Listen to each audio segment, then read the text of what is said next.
밀라노 동계올림픽이 역사상 최악의 참사로 기록되고 있습니다. 현지 언론들이 자국이 개최한 올림픽을 집중 포화하기 시작했습니다.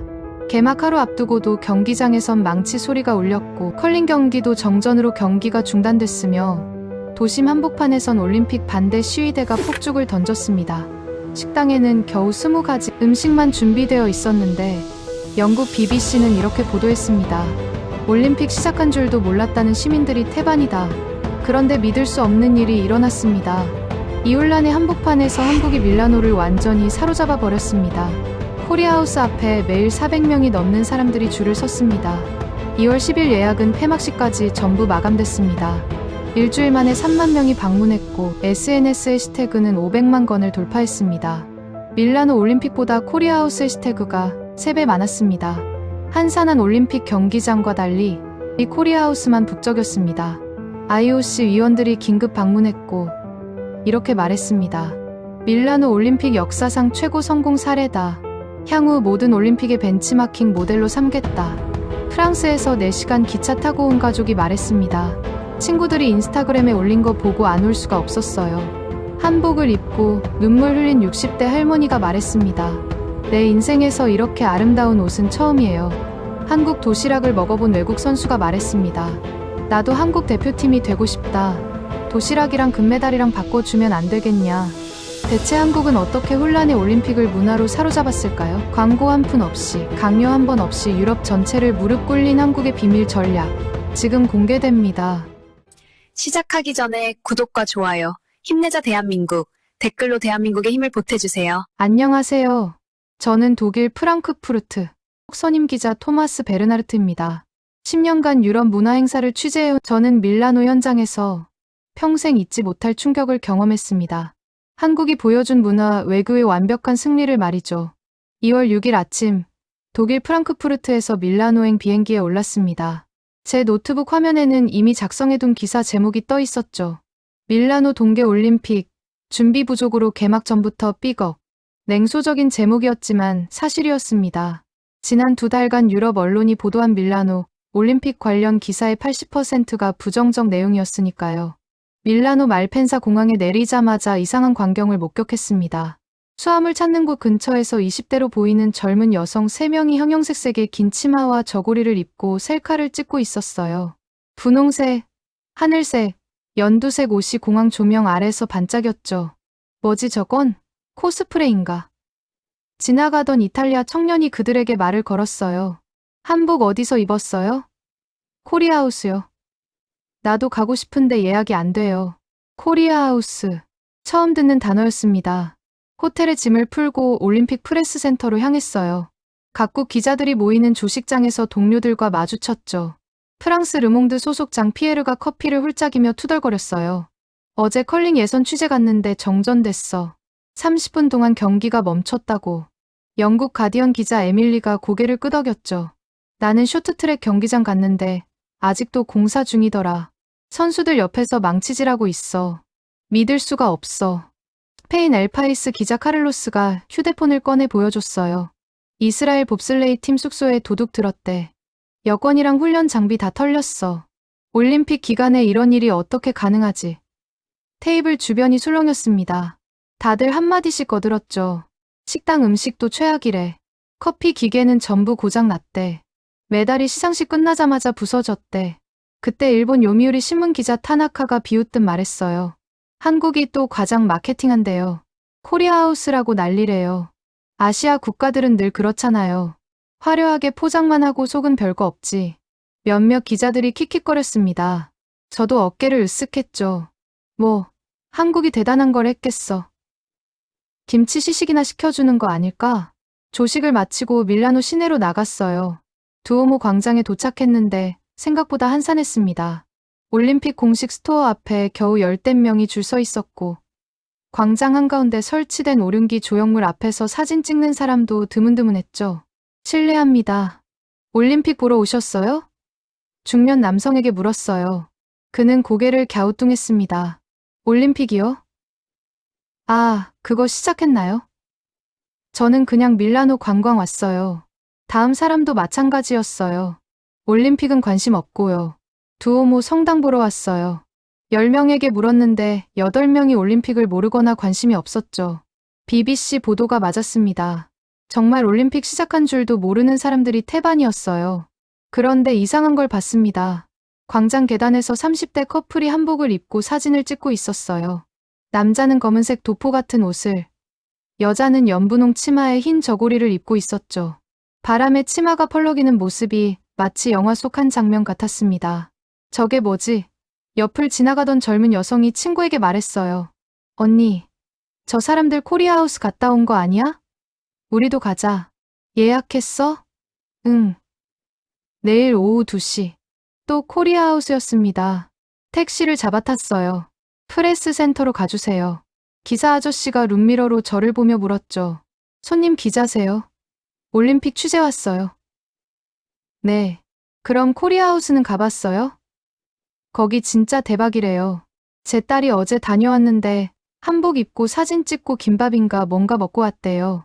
SNS에 사진 올렸더니 친구들이 난리래요. 코리아하우스가 도대체 뭐길래 이렇게 자꾸 언급되는 거죠. 프레스 센터에 도착해 노트북을 켰습니다.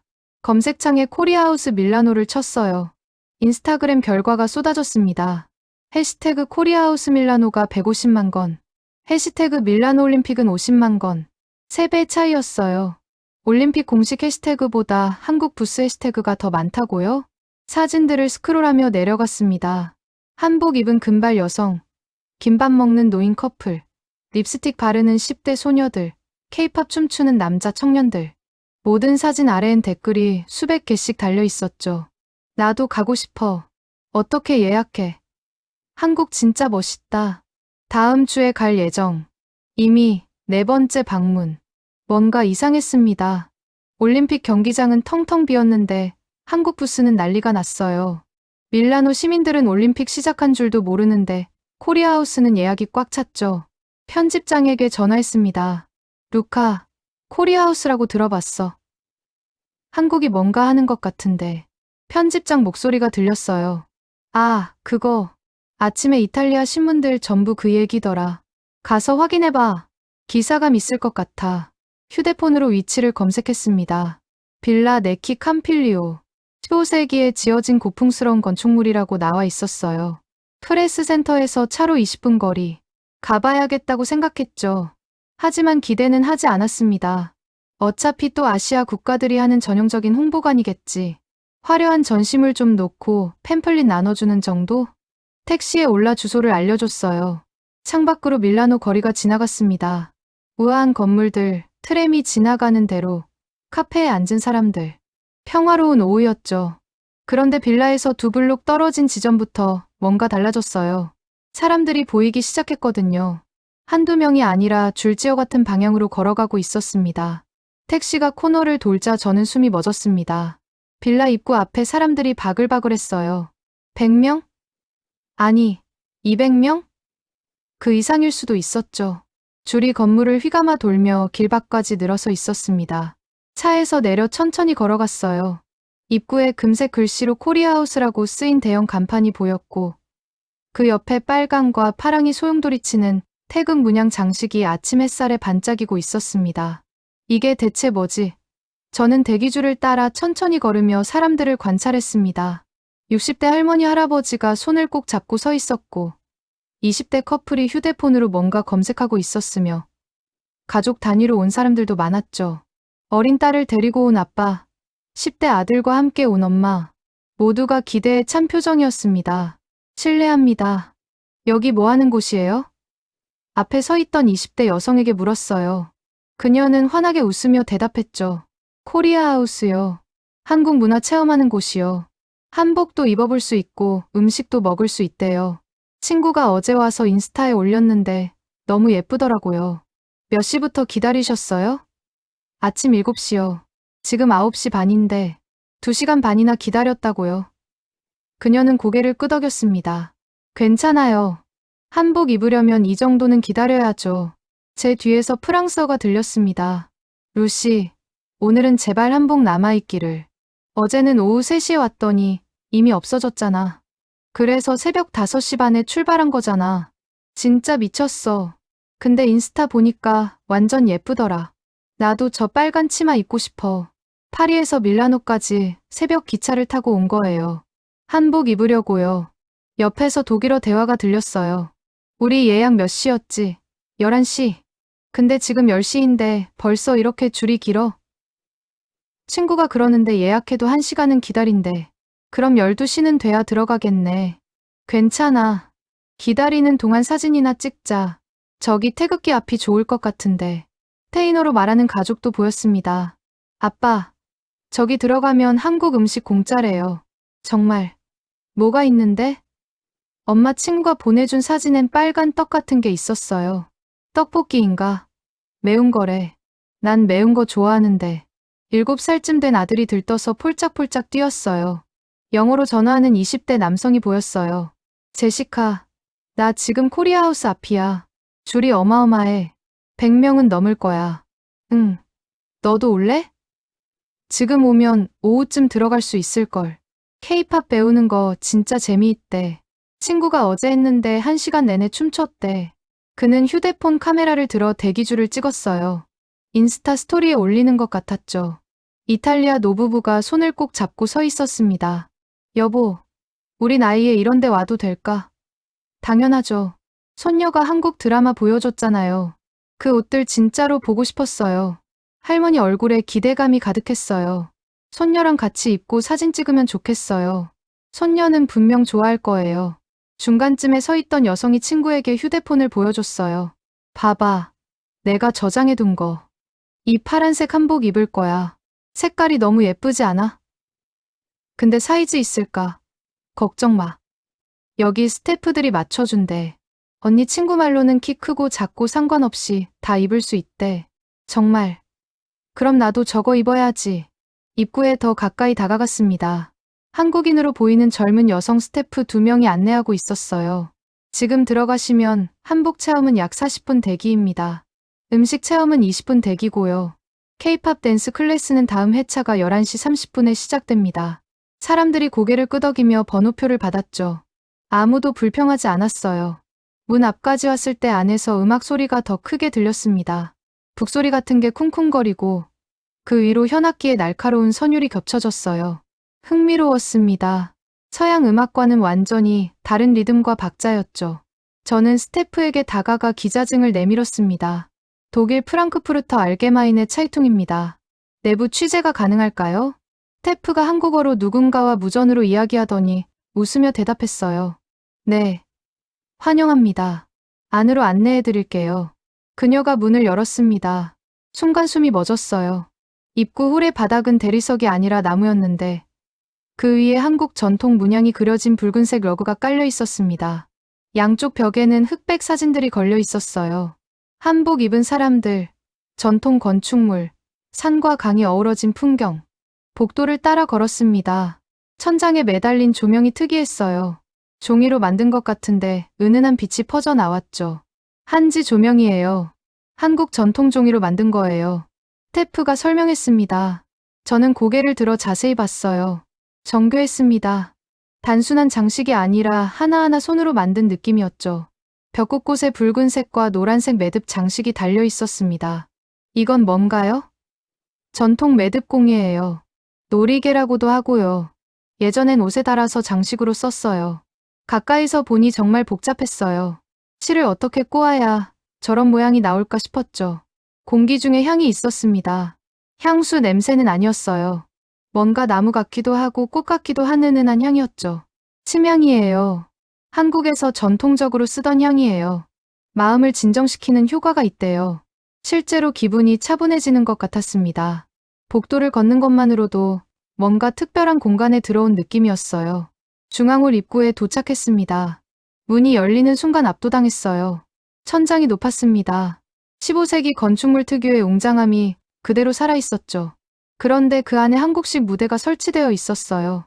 뒤쪽 벽면 전체를 가득 채운 대형 병풍이 눈에 들어왔습니다. 산이 5개 그려져 있고 그 위로 해와 달이 떠 있었어요. 소나무 2그루가 양쪽을 지키고 있었죠. 1호로 봉도라고 해요.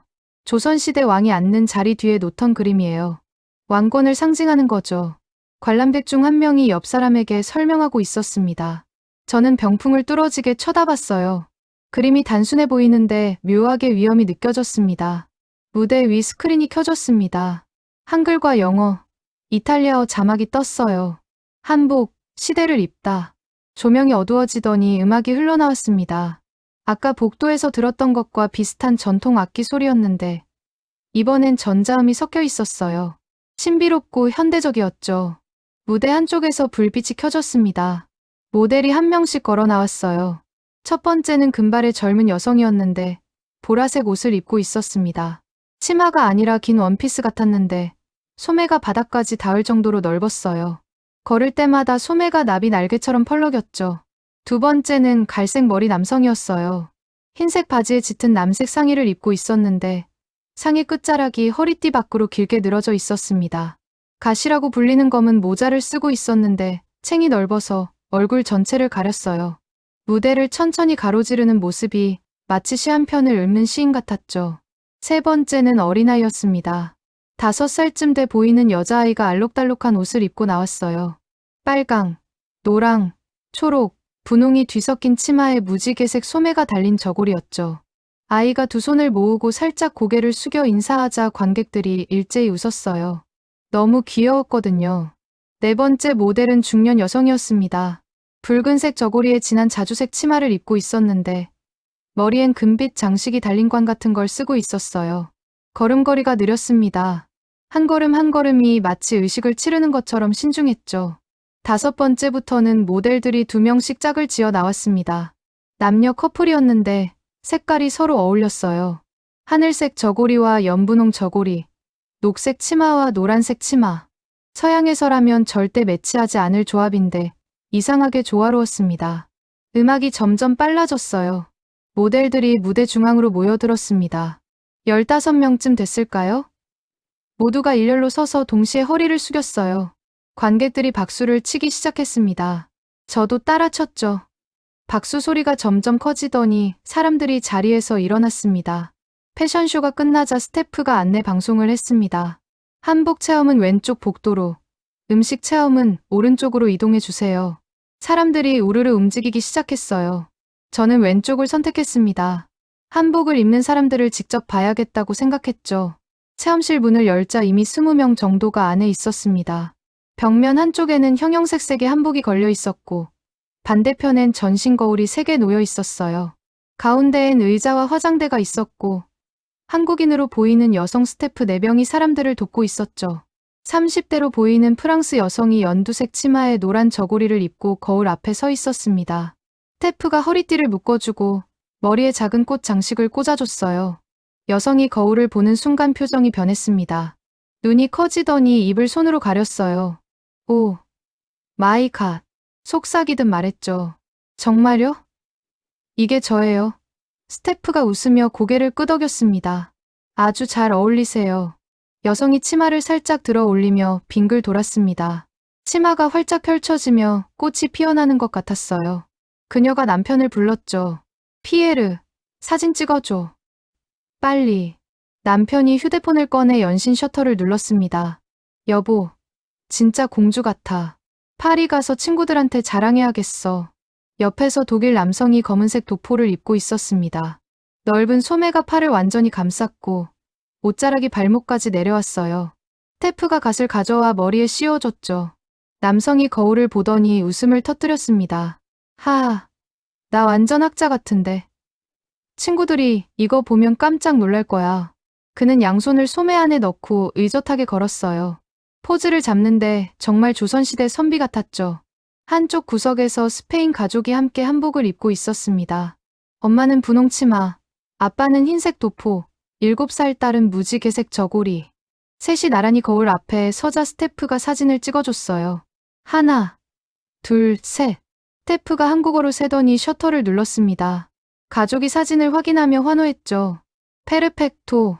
이거 크리스마스 카드로 써야겠어. 이탈리아 할머니가 연보라색 한복을 입고 손녀와 함께 서 있었습니다.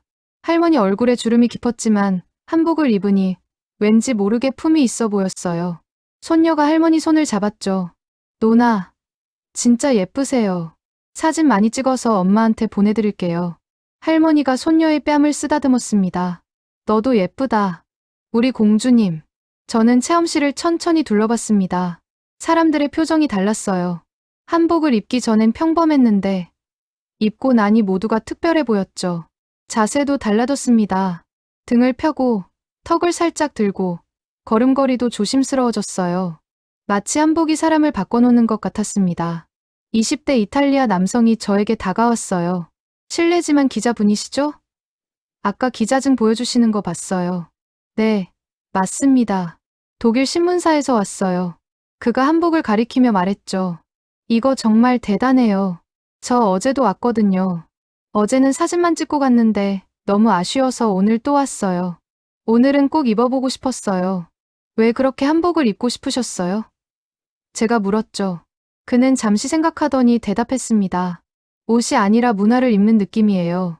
제가 한국을 잘 모르지만 이 옷을 입으니까 뭔가 연결되는 느낌. 한국 사람들이 수백 년 동안 이런 옷을 입고 살았다는 게 신기해요. 저도 그 일부가 된 것 같아요. 저는 그의 말을 노트에 적었습니다. 문화를 입는다. 정확한 표현이었어요. 사람들은 단순히 예쁜 옷을 입는 게 아니었습니다. 한국이라는 나라를 몸으로 경험하고 있었던 거죠. 오른쪽 복도로 이동했습니다. 음식 체험 공간이 보였어요. 입구에 초록색 간판이 붙어 있었는데 GS25라고 적혀 있었죠. 한국 편의점을 재현한 거였습니다. 유리문 너머로 삼각형 주먹밥 같은 게 보였고 컵라면이 진열대에 가득했어요. 안으로 들어가자 한국인 스태프가 웃으며 맞았습니다. 안녕하세요. 무엇을 드셔보시겠어요? 김밥 추천드려요. 그녀가 작은 접시에 김밥 한 조각을 올려 건넸어요.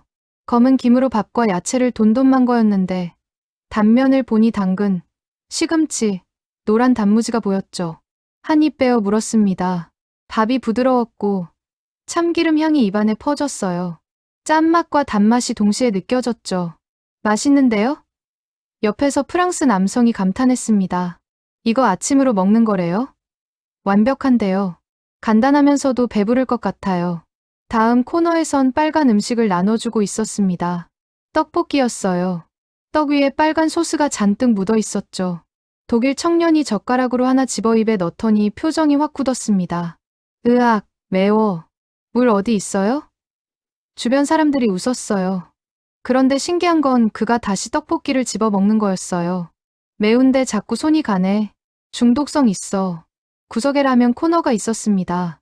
빨간 컵라면이 쌓여 있었고 뜨거운 물이 담긴 주전자가 놓여 있었어요. 신라면이라고 적혀 있었죠.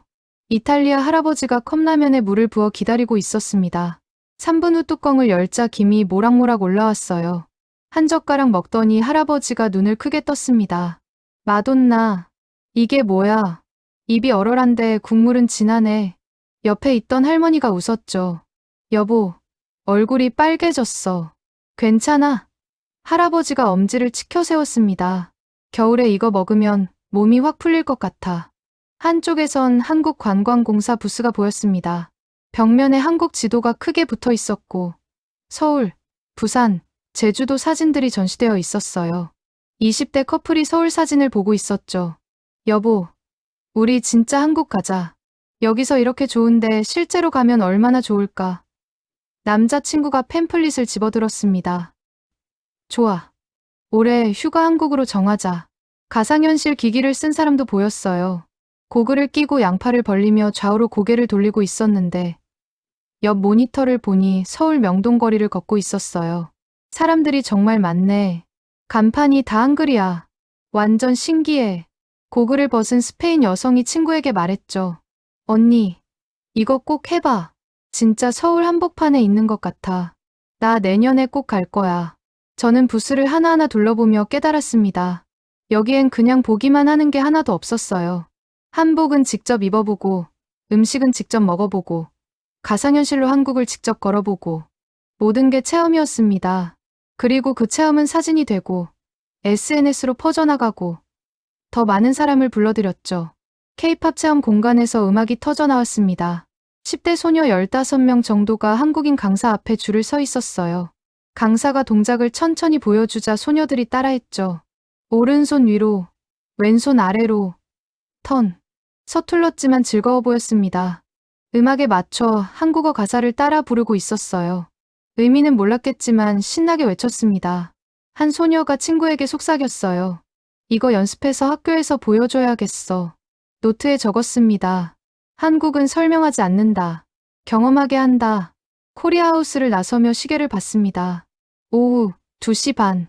저는 궁금했어요. 다른 나라들은 어떻게 하고 있을까? 한국만 이렇게 성공한 걸까? 편집장에게 전화했죠.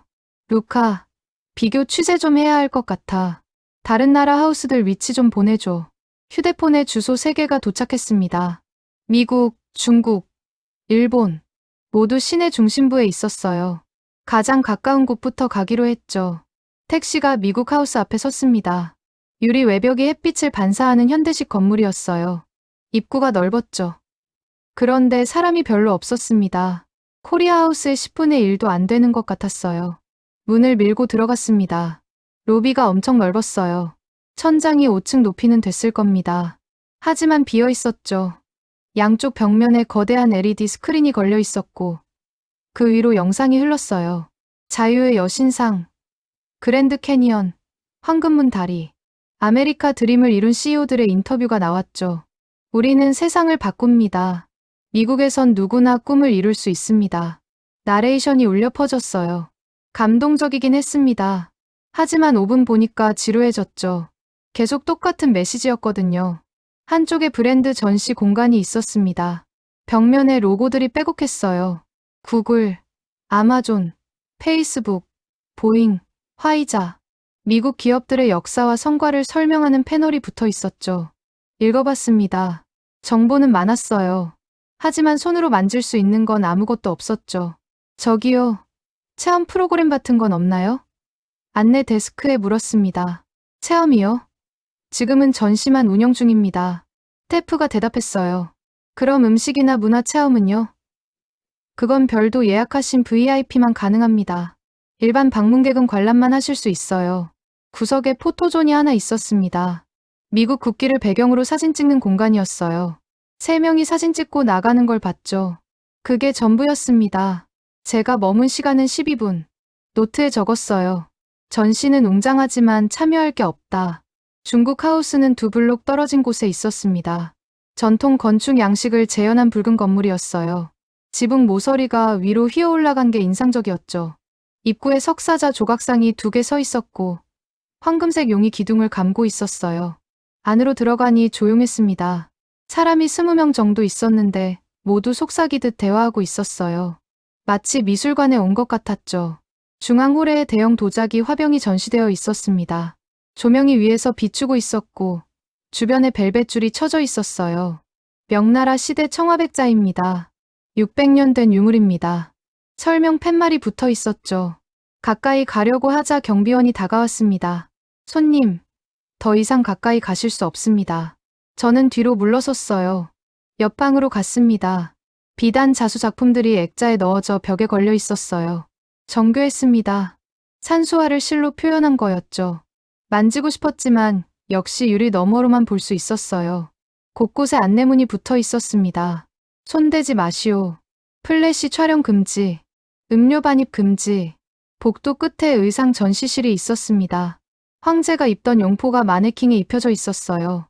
노란 비단의 용 자수가 가득했죠. 화려했습니다. 입어볼 수 있나요?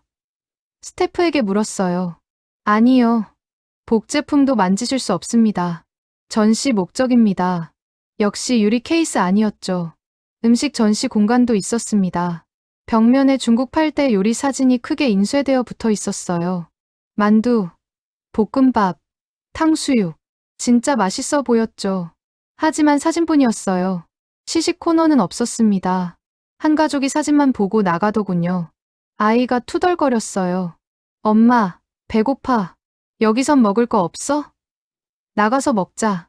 15분 만에 나왔습니다. 노트에 적었죠. 문화유산은 대단하지만 만질 수 없다. 감상만 가능하다. 일본 하우스는 조금 떨어진 조용한 거리에 있었습니다. 나무와 종이로 지은 것 같은 건물이었어요. 입구가 작았죠. 문 앞에 안내판이 서 있었습니다. 완전 예약제 운영. 당일 입장 불가. 벨을 눌렀습니다. 기모노를 입은 일본 여성이 문을 열었어요.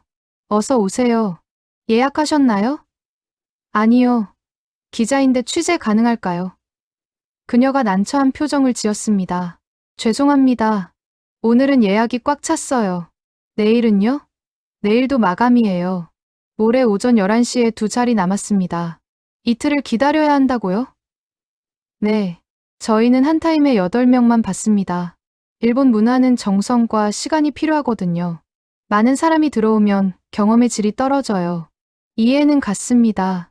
하지만 올림픽 기간 3주 동안 몇 명이나 체험할 수 있을까요? 창문으로 안을 살짝 봤습니다. 6명이 다다미 위에 무릎을 꿇고 앉아 있었어요.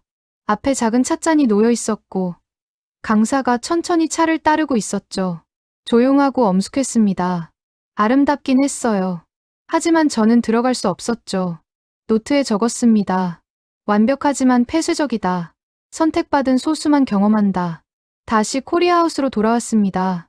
오후 4시였는데 줄이 오전보다 더 길었어요. 200명은 넘어 보였죠. 스태프들이 바쁘게 움직이고 있었습니다. 현재 대기 시간 1시간 30분입니다. 원하시면 번호표 받으시고 근처 카페에서 기다리셔도 돼요. 호출해 드릴게요. 사람들이 번호표를 받았습니다. 누구도 짜증내지 않았어요. 1시간 반이면 괜찮아. 우리 저기 카페 가서 커피 마시고 올까? 대기하는 동안 스태프가 한국 전통 과자를 나눠줬어요. 약과라고 해요. 꿀로 만든 과자예요. 사람들이 받아들고 맛봤죠. 맛있네. 달콤해. 저는 방금 본 세 나라를 떠올렸습니다. 미국은 화면으로만 보여줬어요. 중국은 유리 너머로만 봤죠.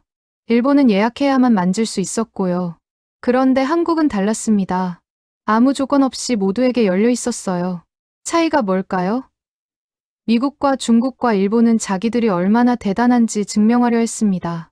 한국은 증명하지 않았어요. 그냥 경험하라고 했죠. 설득하지 않았어요. 직접 느껴보라고 했습니다. 독일 커플이 대화하는 소리가 들렸어요. 여보, 미국 거 갔다 왔는데 5분 만에 나왔어. 볼 게 없더라. 그치? 나도. 근데 여기는 달라. 여기는 뭔가 할 게 있어. 맞아. 여기는 우리가 주인공이 되는 느낌이야. 노트에 적었습니다. 한국은 문을 활짝 열었다. 누구에게나, 언제나, 무료로. 그것이 비밀이었습니다. 한국은 장벽을 세우지 않았어요. 예약도, VIP도, 유리 케이스도 없었죠. 그냥 들어와서 만져보고 입어보고 먹어보라고 했습니다. 그 단순한 전략이 밀라노를 사로잡았던 거예요. 호텔로 돌아온 건 저녁 7시였습니다. 하루 종일 취재했더니 다리가 아팠어요. 하지만 흥분이 가시지 않았죠. 노트북을 열었습니다. 기사를 써야 했어요. 제목부터 고민했습니다. 뭐라고 써야 이 감동을 전달할까? 밀라노 올림픽, 한국이 사로잡다. 손가락이 키보드 위에서 춤췄어요. 오늘 본 모든 것, 느낀 모든 것을 쏟아냈죠. 밀라노 동계올림픽이 혼란에 빠진 가운데 한국이 조용히 유럽의 심장을 사로잡았다. 코리아하우스 앞엔 매일 400명이 줄을 섰고 SNS에선 올림픽보다 한국 해시태그가 3배 많다. 비결은 단순했다. 보여주지 않고 경험하게 했다. 한복을 입혀주고 음식을 맛보게 하고 문화를 만지게 했다. 다른 나라들이 유리 케이스 너머로 자랑할 때 한국은 문을 활짝 열었다. 손가락이 멈추지 않았습니다. 2시간 동안 쉬지 않고 썼어요. 새벽 1시가 됐을 때 기사가 완성됐죠. 3,000단어. 제 기자 인생에서 가장 열정적으로 쓴 기사였습니다. 편집장에게 메일을 보냈어요. 루카, 기사 보냅니다. 내일 일면 어때요? 10분 후 답장이 왔죠. 토마스, 방금 읽었어. 대박이야. 일면 톱으로 간다. 사진도 좋고. 내일 아침 신문 일면에 실릴 겁니다. 잠이 안 왔어요. 창밖을 봤습니다. 밀라노의 밤하늘. 내일이면 독일 전역에서 제 기사를 읽겠죠. 그리고 뭔가 큰일이 일어날 것 같았어요. 다음 날 아침 6시에 눈을 떴습니다. 휴대폰을 확인했어요. 메시지가 50개 넘게 와 있었죠. 편집장, 동료 기자들, 친구들. 모두 제 기사에 대한 반응이었어요. 토마스, 온라인 조회수 100만 넘었어. 아침 6시인데 벌써. 편집장 메시지였습니다. 신문은 완판됐대. 추가 인쇄 들어갔어. SNS에서 난리야. 노트북을 켰습니다. 신문사 웹사이트에 들어갔어요. 제 기사가 메인에 크게 걸려 있었죠. 조회수가 실시간으로 올라가고 있었어요. 120만, 130만, 140만. 댓글이 폭주하고 있었습니다. 나도 코리아하우스 가고 싶다. 이탈리아 사람 댓글이었어요. 독일에서도 이런 거 해줬으면 좋겠다. 한국 정말 대단하네. 내년에 서울 여행 가야겠다. 댓글이 쏟아졌죠. 인스타그램을 켰습니다. 해시태그 코리아하우스 밀라노를 검색했어요. 어제 150만 건이었는데 지금은 250만 건. 하룻밤 사이에 100만 건이 늘었어요. 사진들이 계속 올라오고 있었죠. 한복 입은 사람들, 김밥 먹는 사람들, 케이팝 추는 사람들. 트위터도 확인했습니다. 코리아하우스가 독일어권 트렌딩 1위였어요. 사람들이 제 기사를 공유하고 있었죠. 이거 읽어봐. 진짜 감동적이야. 한국 전략이 천재적이래. 나도 밀라노 가고 싶어졌어. 휴대폰이 울렸습니다. 모르는 번호였어요. 받았죠. 토마스 베르나르트 기자님. 네, 맞습니다. 여기는 이탈리아라 레푸블리카입니다. 인터뷰 요청드리고 싶은데요. 이탈리아 신문사였어요. 하루 종일 전화가 왔습니다. 프랑스 르몽드, 영국 가디언, 스페인 엘파이스, 유럽 주요 언론사들이 제게 인터뷰를 요청했어요. 모두 코리아하우스에 대해 묻고 싶어 했죠. 점심때쯤 코리아하우스로 다시 갔습니다. 어제보다 상황이 더 심각했어요. 줄이 300명은 넘어 보였죠. 경찰까지 나와서 교통 통제를 하고 있었습니다. 입구 스태프에게 다가갔어요. 저 어제 왔던 독일 기자인데요. 오늘 상황이 어때요? 스태프가 지친 표정으로 웃었습니다. 완전 난리예요. 아침 5시부터 사람들이 왔어요. 지금 예약은 일주일 후까지 다 찼고요. 오늘만 3,000명 넘게 문에 전화 왔어요. 일주일 후까지요.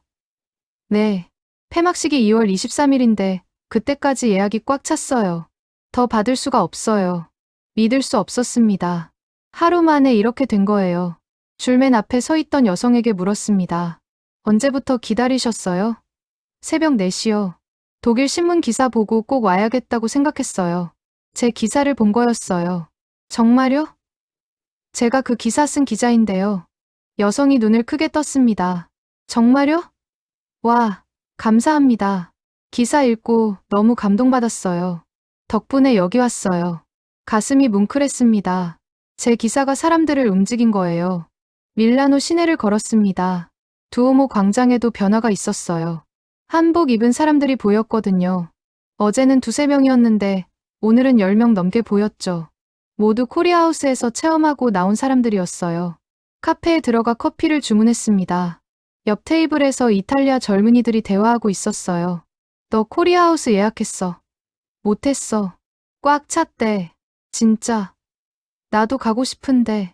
독일 신문에 엄청 좋게 나왔던데. 맞아.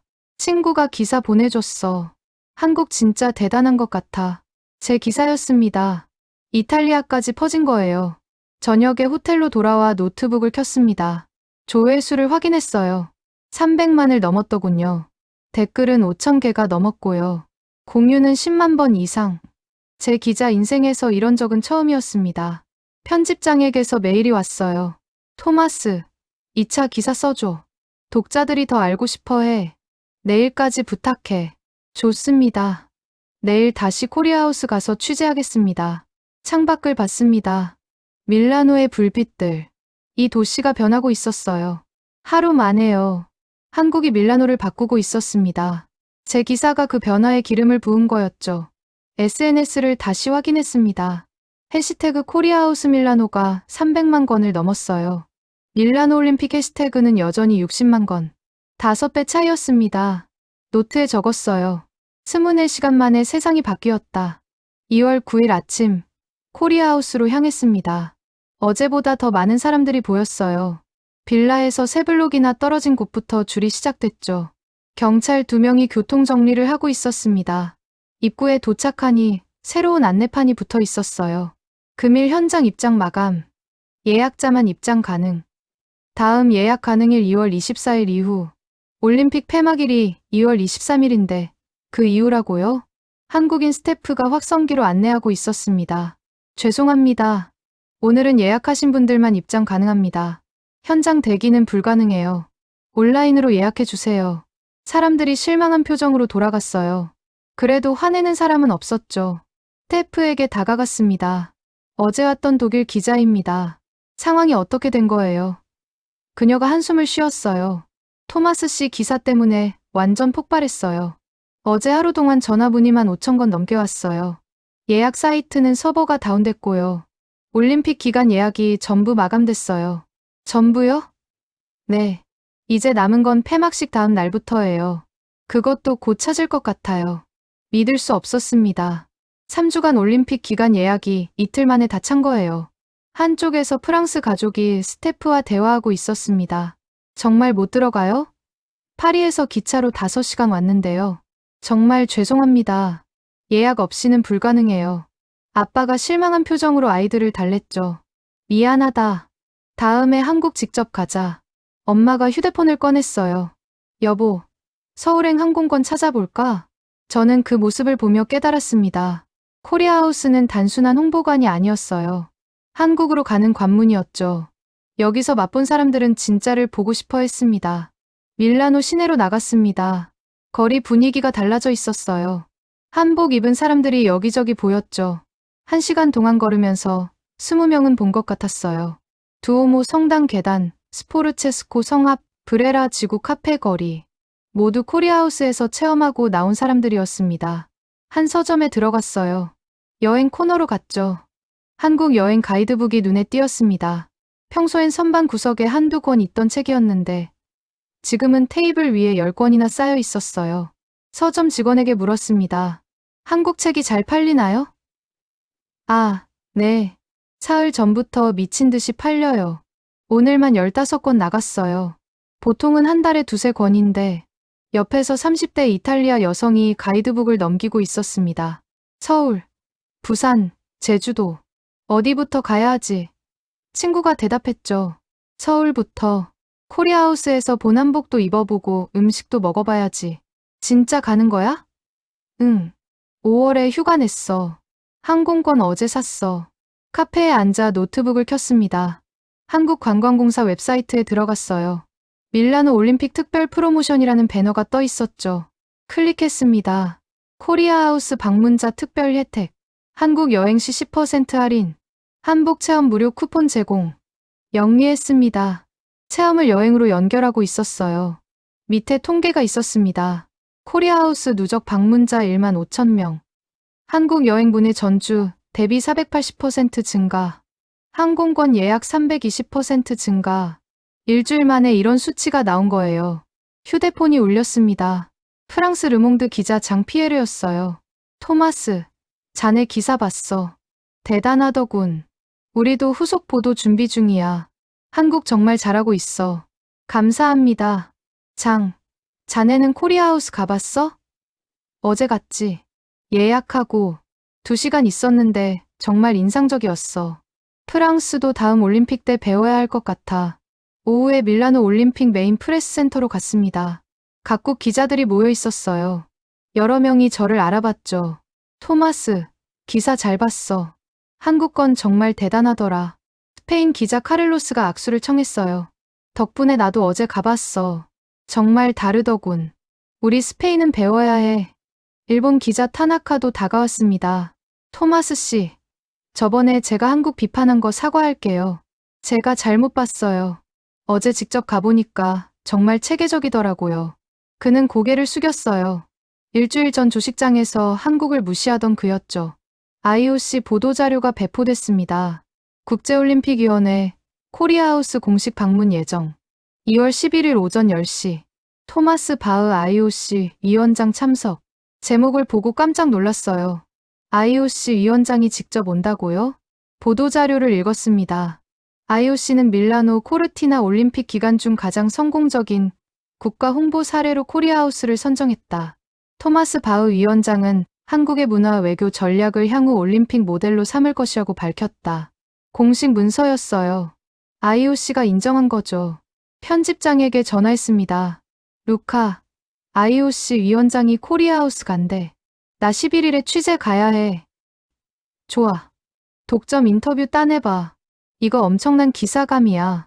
저녁에 호텔 레스토랑에서 식사하고 있었어요. 옆 테이블에 한국인으로 보이는 40대 남성 2명이 앉아 있었습니다. 대화가 들렸죠. 정말 예상 못했어요. 이렇게까지 반응이 좋을 줄은. 대한체육회 직원인 것 같았어요. 다른 사람이 대답했죠. 처음엔 하루 500명 정도 예상했는데 지금 하루 3,000명씩 오잖아요. 스태프 추가 투입해야 할 것 같아요. 제가 다가갔습니다. 실례합니다. 코리아하우스 관계자시죠? 두 사람이 놀란 표정으로 저를 봤어요. 네, 맞는데요. 저는 독일 기자 토마스입니다. 어제 기사 쓴 사람이에요. 아, 토마스 씨. 그 남성이 일어나 악수를 청했어요. 기사 정말 감사합니다. 덕분에 유럽 전체가 주목하고 있어요. 처음부터 이렇게 될 거라고 예상하셨어요? 솔직히 아니요.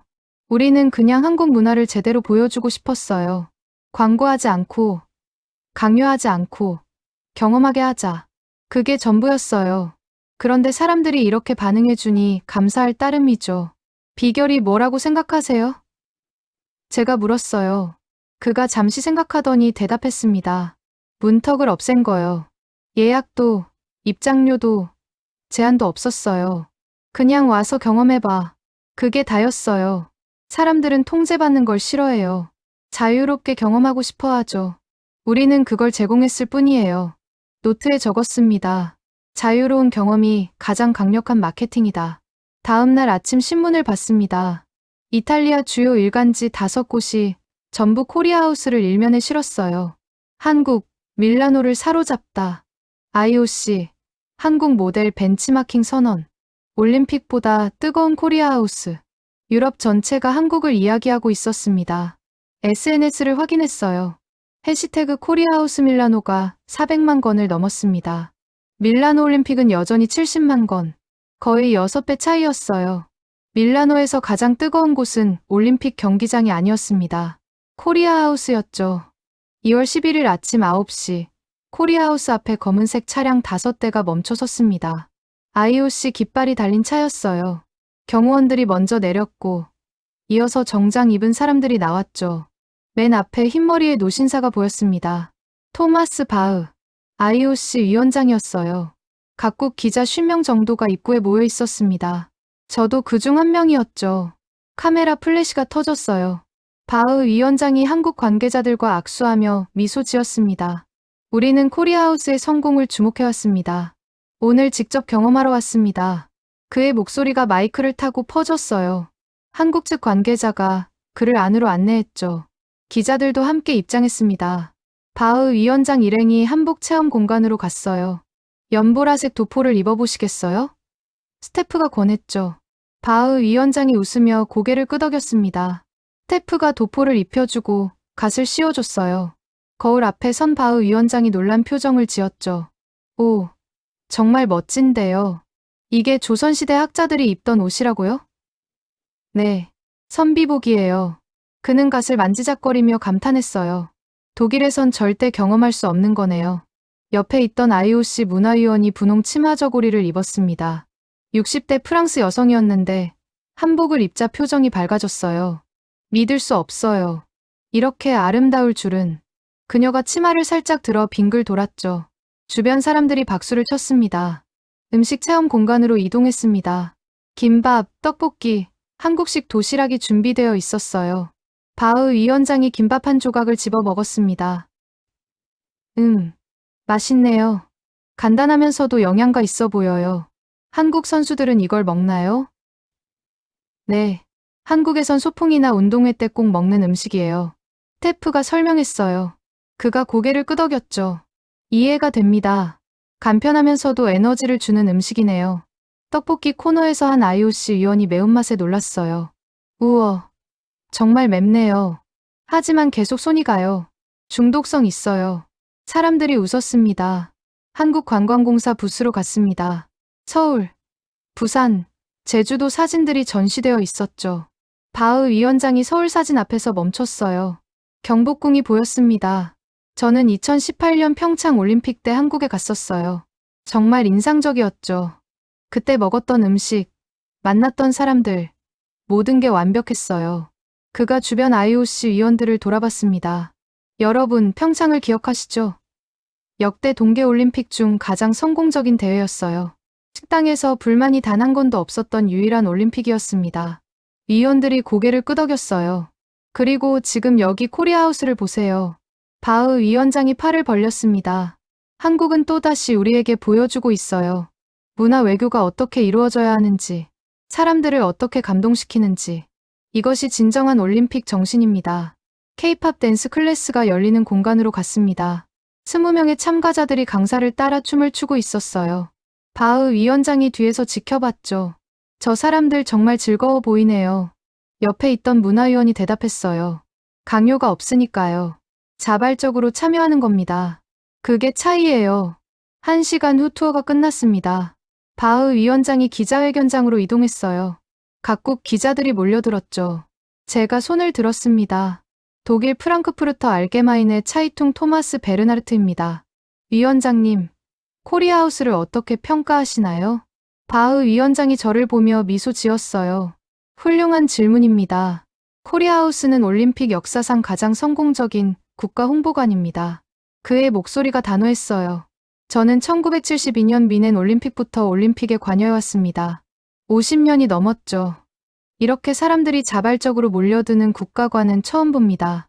다른 나라들과의 차이가 뭐라고 생각하시나요? 제가 추가 질문했어요. 접근성입니다. 바흐 위원장이 즉답했죠. 한국은 문턱을 없앰습니다. 예약도, 입장료도, 제한도 없어요. 누구나 와서 경험할 수 있죠. 그리고 경험은 기억이 되고, 기억은 사랑이 됩니다. 한국은 이걸 알고 있어요. 향후 올림픽에서도 이런 모델을 권장하실 건가요? 프랑스 기자가 물었어요. 물론입니다. 바흐 위원장이 고개를 끄덕였어요. IOC는 2026 밀라노 올림픽 코리아하우스 모델을 공식 벤치마킹 사례로 지정할 겁니다. 2030 프랑스 알프스 동계올림픽, 2034 솔트레이크시티 동계올림픽 조직위에 이 사례를 공유할 예정입니다. 무거운 침묵이 흘렀어요. 기자들이 받아 적느라 바빴죠. 저도 노트북을 두드렸습니다. IOC 공식 벤치마킹 모델. 역사적 순간이었어요.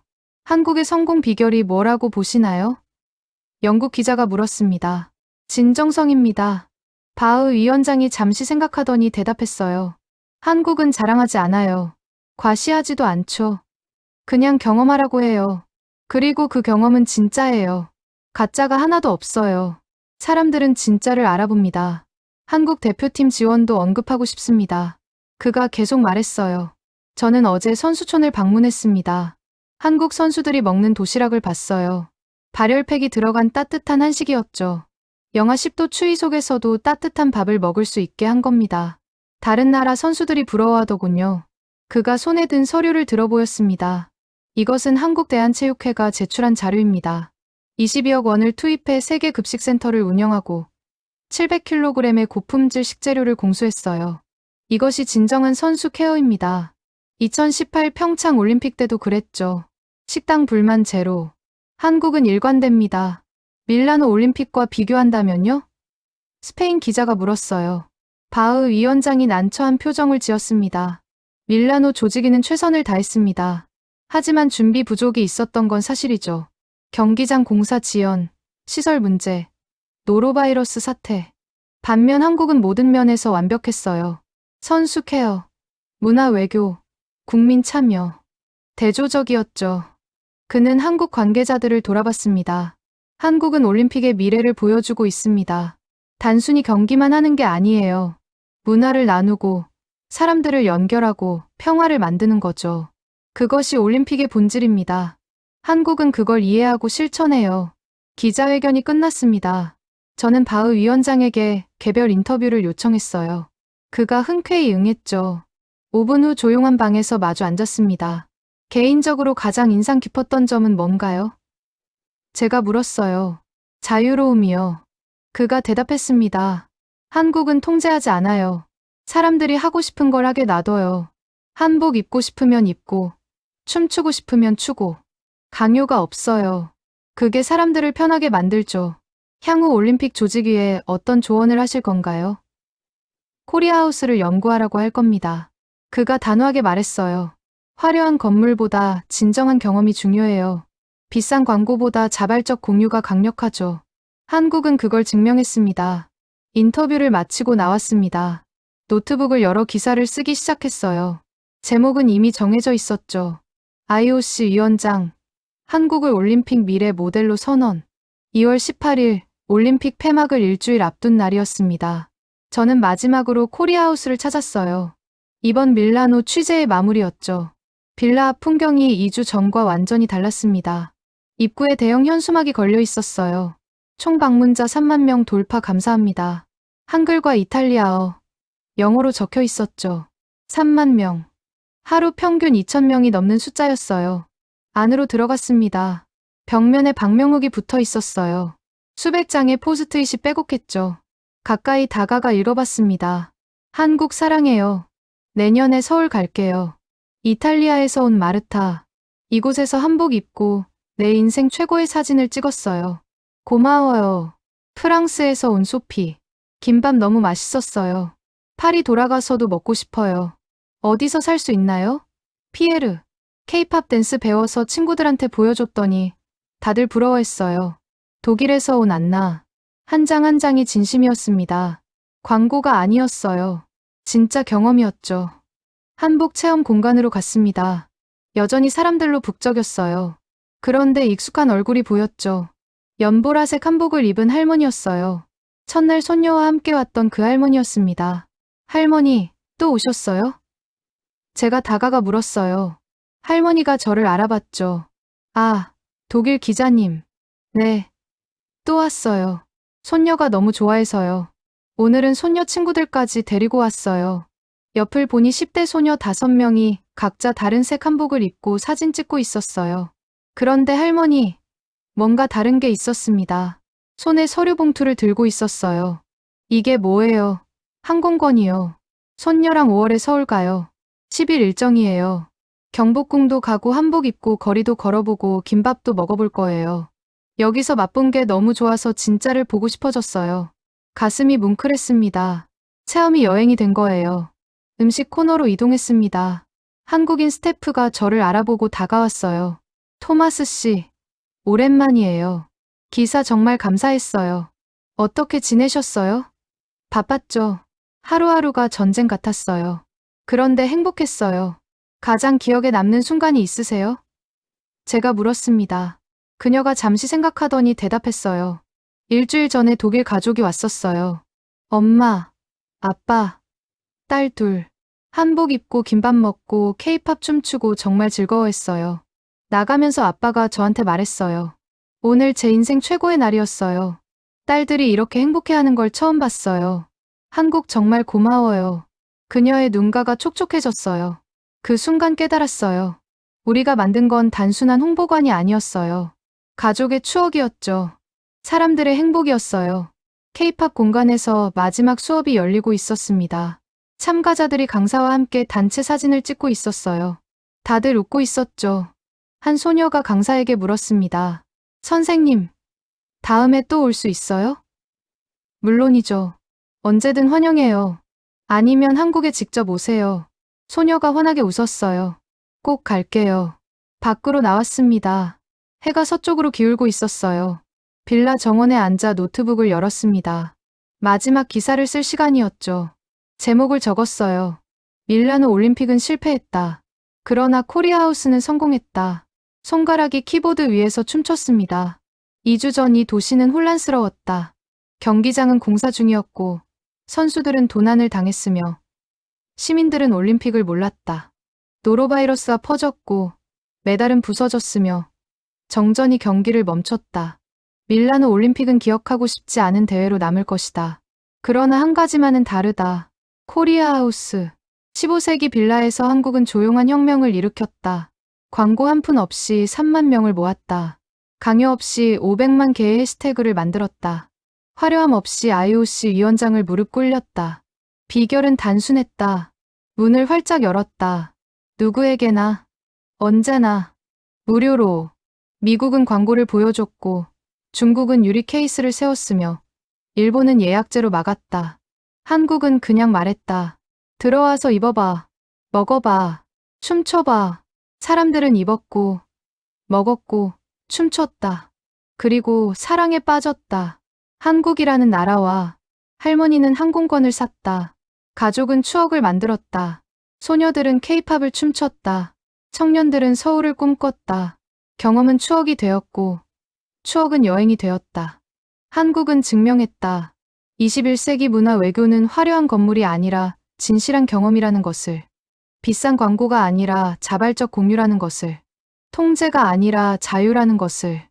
밀라노 올림픽은 끝날 것이다. 하지만 코리아하우스에서 시작된 이야기는 계속될 것이다. 할머니의 서울 여행에서, 소녀의 케이팝 공연에서, 청년의 김밥 레시피에서 한국은 밀라노의 씨앗을 심었다. 그 씨앗은 유럽 전역에서 꽃을 피울 것이다. 글을 다 쓰고 창밖을 봤습니다. 밀라노의 석양이 아름다웠어요. 이 도시에서 보낸 2주가 제 기자 인생의 하이라이트였죠. 휴대폰이 울렸습니다. 편집장이었어요. 토마스, 기사 받았어. 완벽해.